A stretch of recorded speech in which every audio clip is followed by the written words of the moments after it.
अगर मैं आपको कहूं अल्कोहल या लिकर, तो इससे आप क्या समझोगे? ऑफ कोर्स कि मैं आपको इनवाइट कर रहा हूं लिकर और अल्कोहल कंज्यूम करने के लिए, मगर ये भी तो हो सकता है कि मैं इंडस्ट्रियल अल्कोहल की बात कर रहा था, क्योंकि इंडस्ट्रियल अल्कोहल तो दूसरे चीजों के लिए यूज होती है, to manufacture some cosmetics, lipsticks etcetera. तो फिर जब भी अल्कोहल और लिकर की बात की जाएगी तो क्या माना जाएगा, इंडस्ट्रियल अल्कोहल या वो अल्कोहल जो ह्यूमन के कंज्यूमशन के लिए बात हो रही है? और ये क्वेश्चन जरूरी क्यों है? ये क्वेश्चन जरूरी इसलिए है क्योंकि रिसेंट में सेंटर और स्टेट में इस चीज पे बवाल मच गया।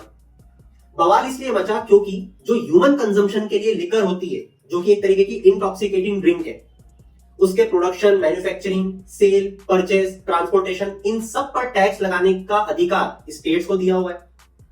वहीं इंडस्ट्रीज का पूरा अधिकार, जो भी उसमें कानून बनेंगे उसका अधिकार पार्लियामेंट को दिया हुआ है।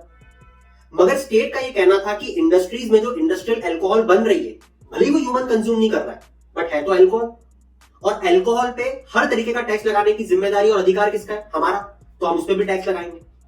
ये मैटर पहुंच गया सुप्रीम कोर्ट। सुप्रीम कोर्ट ने फाइनली ये कहा कि स्टेट्स का अधिकार अल्कोहल पे टैक्स लगाने का आप नहीं छीन सकते, मतलब कि पार्लियामेंट ये अधिकार नहीं छीन सकती। स्टेट के पास पूरी ताकत है कि वो इंडस्ट्रियल अल्कोहल पे टैक्स लगाए। तो अब आप सबके लिए सवाल ये है कि जो ये ताकतें का डिवीजन किया गया है सेंटर और स्टेट का, ये कौन से शेड्यूल ऑफ कॉन्स्टिट्यूशन में मेंशन्ड है? इसका जवाब आप नीचे चैट सेक्शन में बताओगे।